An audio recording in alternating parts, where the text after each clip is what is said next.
लोकसभा चुनाव 2024 की तारीखों का ऐलान हो चुका है, जहां देश की 543 सीटों के लिए 7 चरणों में मतदान होगा। वहीं इंदौर लोकसभा सीट पर 13 मई को मतदान होगा, जिसको लेकर जिला कलेक्टर आशीष सिंह ने प्रेस वार्ता कर जानकारी दी। देखिए ये रिपोर्ट। आखिरकार लंबे वक्त के इंतजार के बाद वह दिन आ ही गया जब लोकसभा चुनाव के लिए चुनाव आयोग में तारीखों का ऐलान कर दिया है। चुनाव आयोग की ओर से ली गई प्रेस वार्ता में चुनाव आयोग के अधिकारियों ने चुनाव की तारीख का ऐलान किया है। वहीं निर्वाचन आयोग के ऐलान के बाद इंदौर जिला कलेक्टर आशीष सिंह ने भी प्रेस वार्ता ली, जहां उन्होंने मतदान की तैयारी की जानकारी देते हुए अपनी बात रखी। की घोषणा के साथ में आचार संहिता प्रभावशील हो गई है और ये आचार संहिता जिस समय चुनाव की घोषणा हुई है उसी समय से प्रभावशील मानी जाएगी। इस हेतु आचार संहिता के प्रभावशील होने के बाद में जो नियम कानून और रेगुलेशंस लागू होते हैं उनका पालन करना सभी के लिए अनिवार्य होगा। ख़ासतौर पर जो पहली कार्रवाई हमारी संपत्ति विरूपण की रहती है वो प्रारंभ कर दी गई है।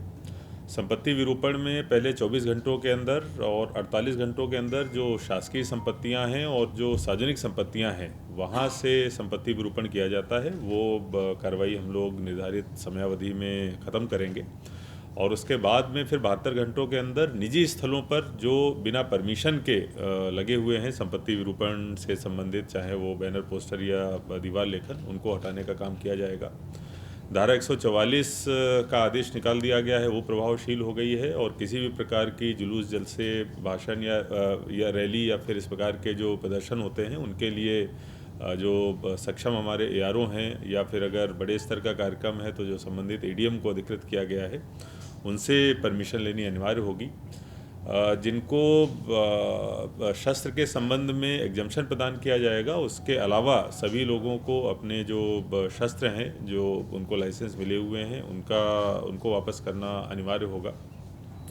जहाँ तक चुनाव की बात है, आचार संहिता प्रभावशील हो गई, लेकिन हमारे यहाँ जो चुनाव है वो 13 मई को होंगे। अगर हम लोग इंदौर ज़िले की बात करें और उस हेतु जो अधिसूचना है वो 18 अप्रैल से को प्रकाशित करी जाएगी, अर्थात जो नॉमिनेशन है वो 18 अप्रैल से लेने प्रारंभ किए जाएंगे। हमारी तैयारी पहले ही पूर्ण हो गई है। लगभग जितने भी हमारे लगभग 20,000 की संख्या में जो मतदान कर्मी लगेंगे उनकी सबकी ट्रेनिंग हमारे द्वारा करा दी गई है और एक बार पुनः उनका जो शेड्यूल आएगा ट्रेनिंग का, उनका फिर से हम लोग ओरिएंटेशन करेंगे। इसके साथ साथ जो एफएसटीज़ और एसएसटीज़ लगनी है उनकी भी हम लोगों ने ऑर्डर्स बना लिए हैं। हालांकि जो फ्लाइंग स्क्वाड्स हैं वो आज से प्रभावशील हो जाएंगी, लेकिन जो स्टैटिक सर्विलेंस टीम और बाद की जो वीएसटी वीवीटी रहती हैं वो जब नॉमिनेशन जिस दिन से प्रारंभ होते हैं उस दिन से हमारी टीमें वो लगने का काम करती हैं। पूरे ज़िले भर में 2679 हमारे मतदान केंद्र हैं। उसमें कुछ सहायक 2679 टोटल मतदान केंद्र हैं जिनके प्रस्ताव हमने भेजे थे चुनाव आयोग को, जिनकी स्वीकृति हमको प्राप्त हो गई है।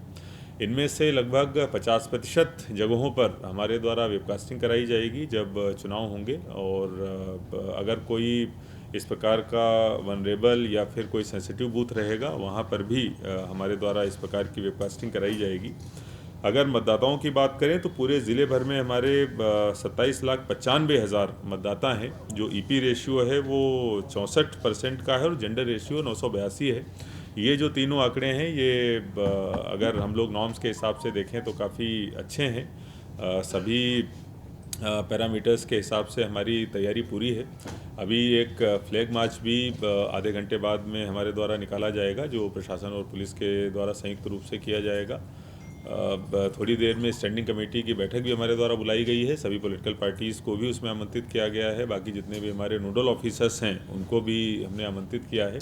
सभी को आचार संहिता के प्रावधानों के बारे में और इलेक्शन की जो दूसरी प्रक्रियाएं हैं उनके बारे में एक बार हम लोग ब्रीफ भी करेंगे। साथ में जो नोडल ऑफिसर्स हैं उनसे भी एक बार तैयारी का जायज़ा लिया जाएगा और संबंधित जो आवश्यक दिशा निर्देश हैं वो प्रदान किए जाएंगे।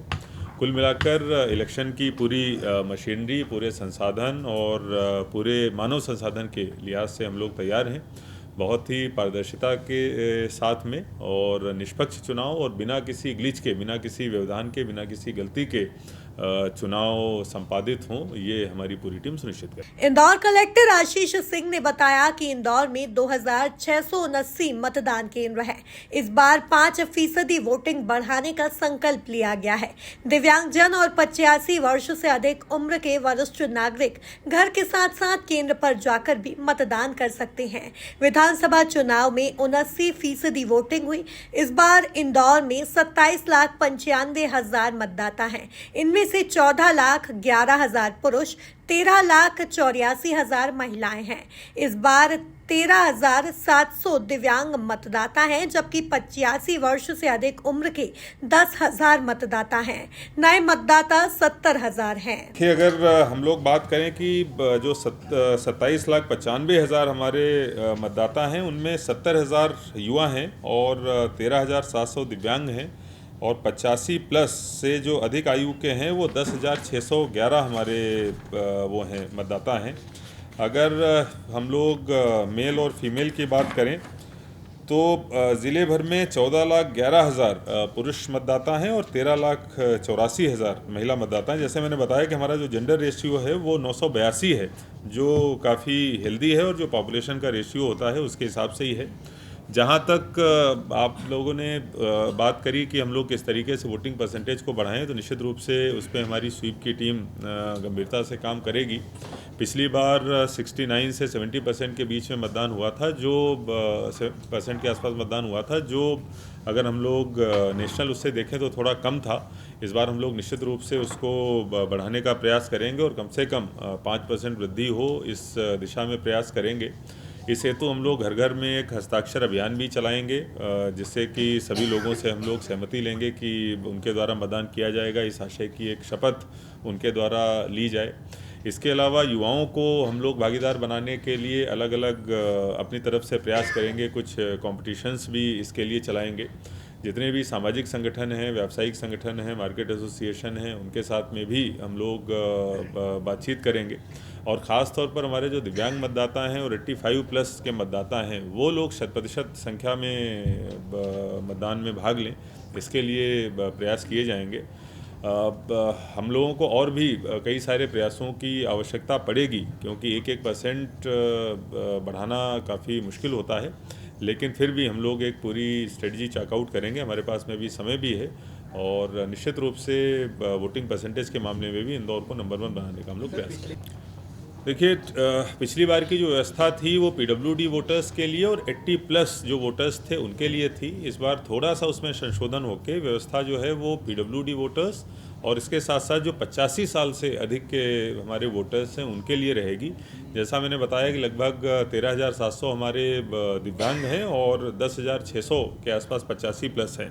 अब हमारी टीम जाती है, फिर इनसे सहमति ली जाती है कि कौन अपने घर से ही वोट करना चाहता है। अगर इन दोनों कैटेगरीज़ में से कोई सहमति प्रदान करते हैं कि उनको घर से ही वोटिंग करनी है, तो हमारी टीम जो सेक्टर ऑफिसर्स और उसके साथ में एक पूरी टीम बनती है, वो प्रॉपर शेड्यूल बनाकर राजनीतिक दलों की सूचना के साथ में वोटिंग करवाती है। वैसी हम लोग इस बार भी वही प्रक्रिया रखेंगे।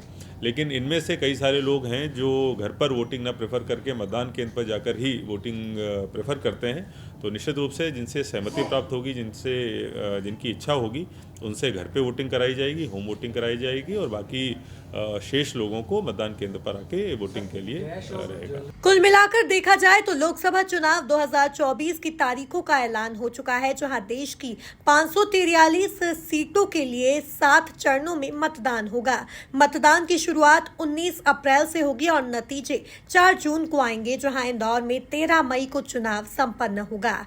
Bureau report, MP news, Indore.